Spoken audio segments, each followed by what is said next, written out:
지금부터 2024 헌납 8 대통령 윤석열 탄핵 사건에 대한 선고를 시작하겠습니다.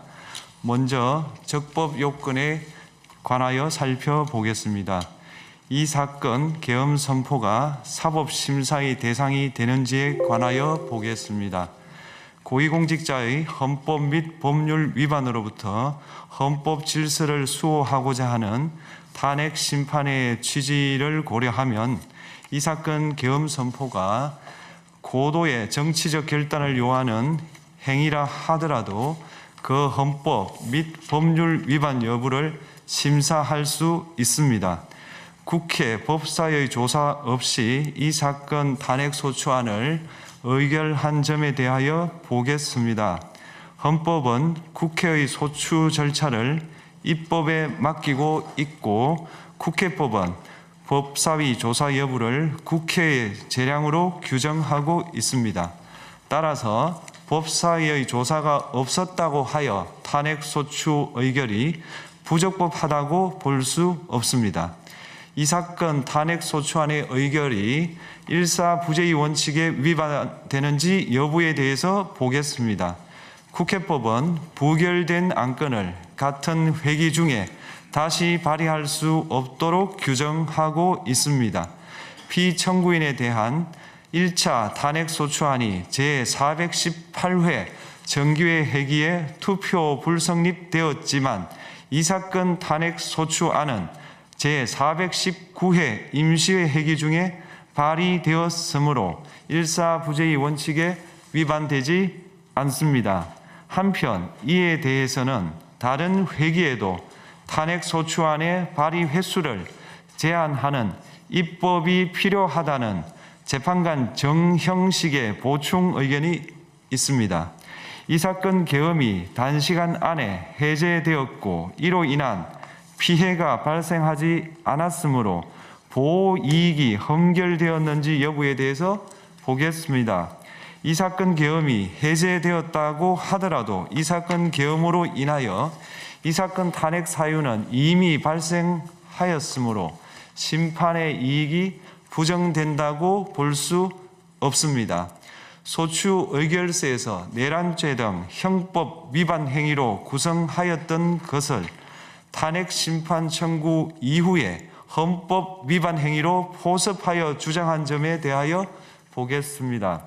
기본적 사실관계는 동일하게 유지하면서 적용 법조문을 철회, 변경하는 것은 소추 사유의 철회, 변경에 해당하지 않으므로 특별한 절차를 거치지 않더라도 허용됩니다. 피청구인은 소추 사유에 내란죄 관련 부분이 없었다면 의결 정족수를 충족하지 못하였을 것이라고 주장하지만 이는 가정적 주장에 불과하며 객관적으로 뒷받침할 만한 근거도 없습니다. 대통령의 지위를 탈취하기 위하여 탄핵 소추권을 남용하였다는 주장에 대하여 보겠습니다. 이 사건 탄핵 소추안의 의결 과정이 적법하고 피소추자의 헌법 또는 법률 위반이 일정 수준 이상 소명되었으므로 탄핵 소추권이 남용되었다고 볼 수 없습니다. 그렇다면 이 사건 탄핵 심판 청구는 적법합니다. 한편 증거법칙과 관련하여 탄핵 심판 절차에서 형사소송법상 전문 법칙을 완화하여 적용할 수 있다는 재판관 이미선, 김형두의 보충 의견과 탄핵 심판 절차에서 앞으로는 전문 법칙을 보다 엄격하게 적용할 필요가 있다는 재판관 김복형, 조한창의 보충 의견이 있습니다. 다음으로 피청구인이 직무집행에 있어 헌법이나 법률을 위반하였는지 피청구인의 법 위반 행위가 피청구인을 파면할 만큼 중대한 것인지에 관하여 살펴보겠습니다. 우선 소추 사유별로 살펴보겠습니다. 1. 이 사건 계엄 선포에 관하여 보겠습니다. 헌법 및 계엄법에 따르면 비상계엄 선포의 실체적 요건 중 하나는 전시, 사변 또는 이에 준하는 국가 비상사태로 저가 교전 상태에 있거나 사회 질서가 극도로 교란되어 행정 및 사법 기능의 수행이 현저히 곤란한 상황이 현실적으로 발생하여야 한다는 것입니다. 피청구인은 야당이 다수 의석을 차지한 국회의 이례적인 탄핵소추 추진, 일방적인 입법권 행사 및 예산 삭감 시도 등의 전횡으로 인하여 위와 같은 중대한 위기사항이 발생하였다고 주장합니다. 피청구인의 취임 후 이 사건 계엄 선포 전까지 국회는 행안부 장관, 검사, 방통위위원장, 감사원장 등에 대하여 총 22건의 탄핵소추안을 발의하였습니다. 이는 국회가 탄핵소추 사유의 위법성에 대해 숙고하지 않은 채 법 위반의 의혹에만 근거하여 탄핵심판 제도를 정부에 대한 정치적 압박 수단으로 이용하였다는 우려를 낳았습니다. 그러나 이 사건 계엄 선포 당시에는 검사 1인 및 방통위위원장에 대한 탄핵심판 절차만이 진행 중이었습니다.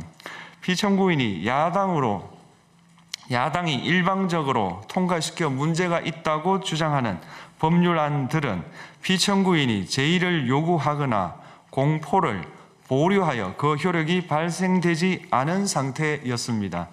2025년도 예산안은 2024년 예산을 집행하고 있었던 이 사건 계엄 선포 당시 상황에 어떠한 영향을 미칠 수 없고 위 예산안에 대하여 국회 예결특위의 의결이 있었을 뿐 본회의의 의결이 있었던 것도 아닙니다. 따라서 국회의 탄핵소추, 입법, 예산안 심의 등의 권한 행사가 이 사건 계엄 선포 당시 중대한 위기 상황을 현실적으로 발생시켰다고 볼 수 없습니다.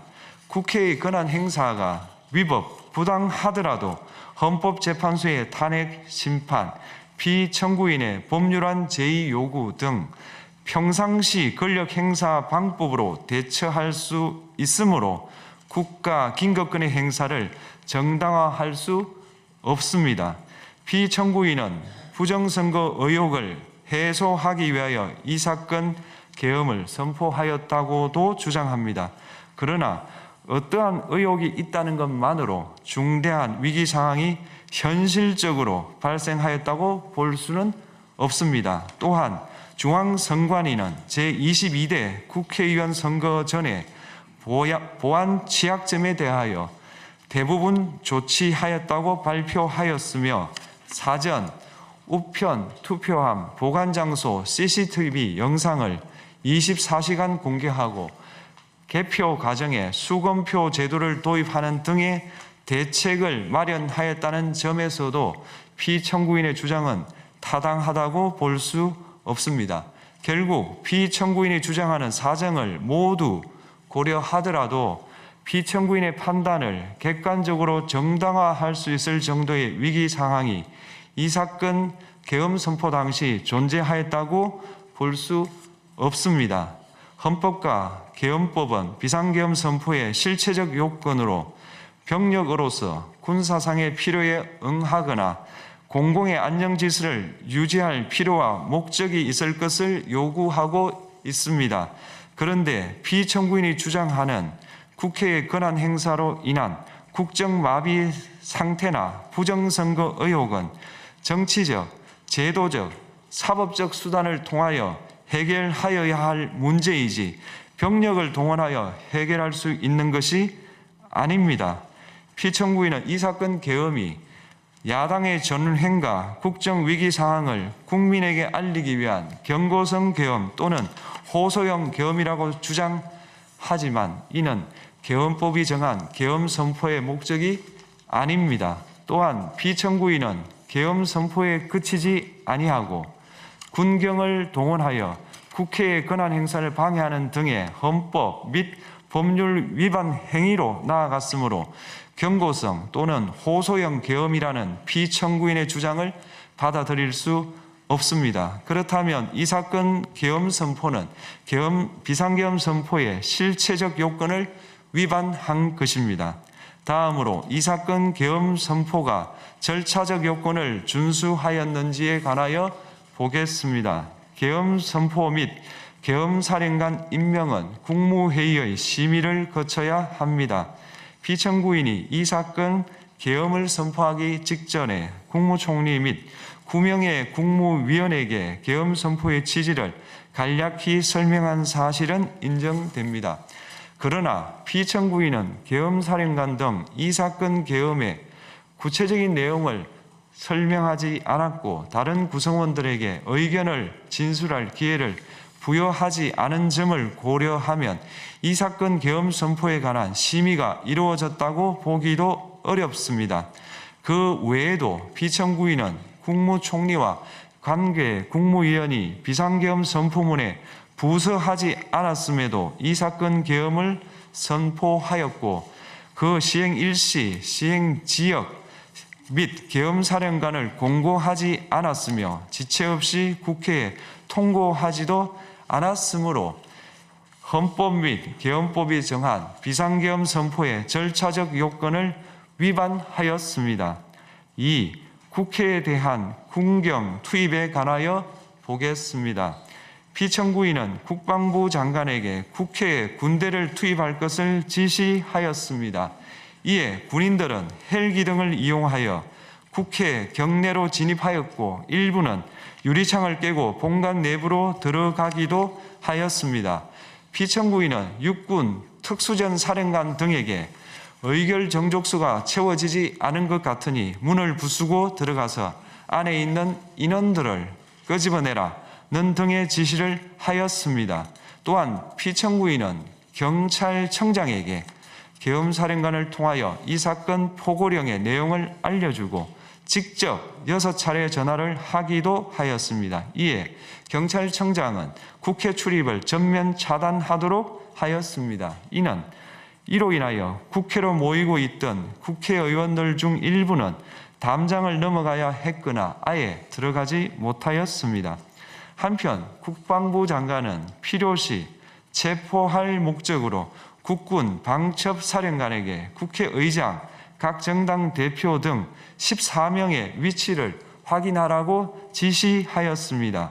피청구인은 국가정보원 1차장에게 전화하여 국군 방첩사령부를 지원하라고 하였고 국군 방첩사령관은 국가정보원 1차장에게 위 사람들에 대한 위치 확인을 요청하였습니다. 이와 같이 피청구인은 군경을 투입하여 국회의원의 국회 출입을 통제하는 한편 이들을 끌어내라고 지시함으로써 국회의 권한 행사를 방해하였으므로 국회에 계엄 해제 요구권을 부여한 헌법 조항을 위반하였고 국회의원의 심의 표결권, 불체포 특권을 침해하였습니다. 또한 각 정당의 대표 등에 대한 위치 확인 시도에 관여함으로써 정당 활동의 자유를 침해하였습니다. 피청구인은 국회의 권한 행사를 막는 등 정치적 목적으로 병력을 투입함으로써 국가 안전보장과 국토방위를 사명으로 하여 나라를 위해 봉사하여 온 군인들이 일반 시민들과 대치하도록 만들었습니다. 이에 피청구인은 국군의 정치적 중립성을 침해하고 헌법에 따른 국군 통수 의무를 위반하였습니다. 3. 이 사건 포고령 발령에 관하여 보겠습니다. 피청구인은 이 사건 포고령을 통하여 국회, 지방의회, 정당의 활동을 금지함으로써 국회에 계엄 해제 요구권을 부여한 헌법조항, 정당 제도를 규정한 헌법조항, 대의민주주의 권력 분리 원칙을 위반하였습니다. 비상계엄 하에서 기본권을 제한하기 위한 요건을 정한 헌법 및 계엄법 조항, 영장주의를 위반하여 국민의 정치적 기본권, 단체 행동권, 직업의 자유를 침해하였습니다. 4. 중앙선관위에 대한 압수수색에 관하여 보겠습니다. 피청구인은 국방부 장관에게 병력을 동원하여 선관위의 전산 시스템을 점검하라고 지시하였습니다. 이에 따라 중앙선관위 청사에 투입된 병력은 출입 통제를 하면서 당직자들의 휴대전화를 압수하고 전산 시스템을 촬영하였습니다. 이는 선관위에 대하여 영장 없이 압수수색을 하도록 하여 영장주의를 위반한 것이자 선관위의 독립성을 침해한 것입니다. 5. 법조인에 대한 위치 확인 시도에 관하여 보겠습니다. 앞서 말씀드린 바와 같이 피청구인은 필요시 체포할 목적으로 행해진 위치 확인 시도에 관여하였는데 그 대상에는 퇴임한 지 얼마 되지 않은 전 대법원장 및 전 대법관도 포함되어 있었습니다. 이는 현직 법관들로 하여금 언제든지 행정부에 의한 체포 대상이 될 수 있다는 압력을 받게 함으로 사법권의 독립을 침해한 것입니다. 지금까지 살펴본 피청구인의 법 위반 행위가 피청구인을 파면할 만큼 중대한 것인지 관하여 보겠습니다. 피청구인은 국회와의 대립사항을 타개할 목적으로 이 사건 계엄을 선포한 후 군경을 투입시켜 국회의 헌법상 권한 행사를 방해함으로써 국민 주권주의 및 민주주의를 부정하고 병력을 투입시켜 중앙선관위를 압수수색하도록 하는 등 헌법이 정한 통치구조를 무시하였으며 이 사건 포고령을 발령함으로써 국민의 기본권을 광범위하게 침해하였습니다. 이러한 행위는 법치국가 원리와 민주국가 원리의 기본 원칙들을 위반한 것으로 그 자체로 헌법 질서를 침해하고 민주공화정의 안정성에 심각한 위해를 끼쳤습니다. 한편 국회가 신속하게 비상계엄 해제 요구를 결의할 수 있었던 것은 시민들의 저항과 군경의 소극적인 임무 수행 덕분이었으므로 이는 피청구인의 법 위반에 대한 중대성 판단에 영향을 미치지 않습니다. 대통령의 권한은 어디까지나 헌법에 의하여 부여받은 것입니다. 피청구인은 가장 신중히 행사되어야 할 권한인 국가긴급권을 헌법에서 정한 한계를 벗어나 행사하여 대통령으로서의 권한 행사에 대한 불신을 초래하였습니다. 피청구인이 취임한 이래 야당이 주도하고 이례적으로 많은 탄핵 소추로 인하여 여러 고위공직자의 권한 행사가 탄핵 심판 중 정지되었습니다. 2025년도 예산안에 관하여 헌정사상 최초로 국회 예산결산특별위원회에서 정액 없이 감액에 대해서만 야당 단독으로 의결하였습니다. 피청구인이 수립한 주요 정책들은 야당의 반대로 시행될 수 없었고 야당은 정부가 반대하는 법률안들을 일방적으로 통과시켜 피청구인의 제의 요구와 국회의 법률안 의결이 반복되기도 하였습니다. 그 과정에서 피청구인은 야당의 전횡으로 국정이 마비되고 국익이 현저히 저해되어 가고 있다고 인식하여 이를 어떻게든 타개하여야만 한다는 막중한 책임감을 느끼게 되었을 것으로 보입니다. 피청구인이 국회의 권한 행사가 권력 남용이라거나 국정 마비를 초래하는 행위라고 판단한 것은 정치적으로 존중되어야 합니다. 그러나 피청구인과 국회 사이에 발생한 대립은 일방의 책임에 속한다고 보기 어렵고 이는 민주주의 원리에 따라 해소되어야 할 정치의 문제입니다. 이에 관한 정치적 견해의 표명이나 공적 의사결정은 헌법상 보장되는 민주주의와 조화될 수 있는 범위에서 이루어져야 합니다. 국회는 소수 의견을 존중하고 정부와의 관계에서 관용 그리고 자제를 전제로 대화와 타협을 통하여 결론을 도출하도록 노력하였어야 합니다. 피청구인 역시 국회의 대표인 국회를 협치의 대상으로 존중하였어야 합니다. 그럼에도 불구하고 피청구인은 국회를 배제의 대상으로 삼았는데 이는 민주정치의 전제를 허무는 것으로 민주주의와 조화된다고 보기 어렵습니다. 피청구인은 국회의 권한 행사가 다수의 횡포라고 판단했다 하더라도 헌법이 예정한 자구책을 통해 견제와 균형이 실현될 수 있도록 하였어야 합니다.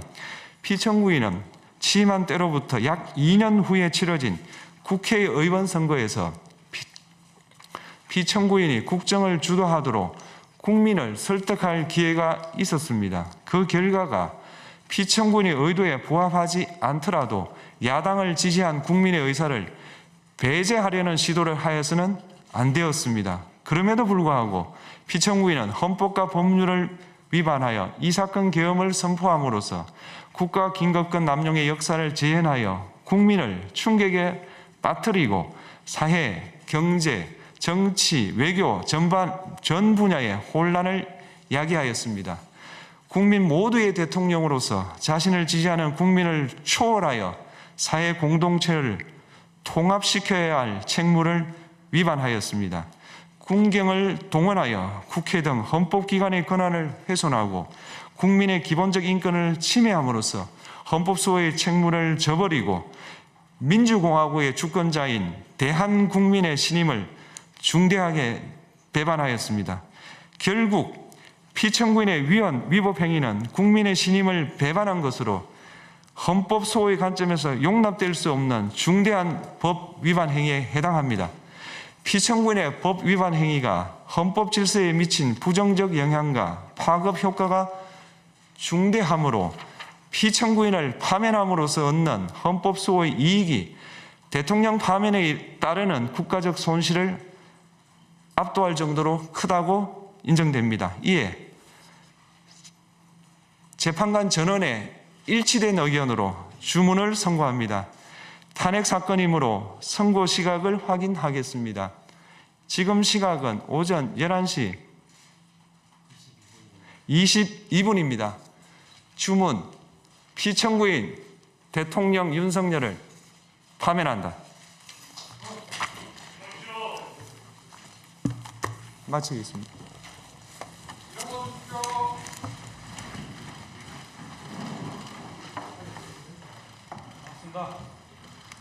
고맙습니다.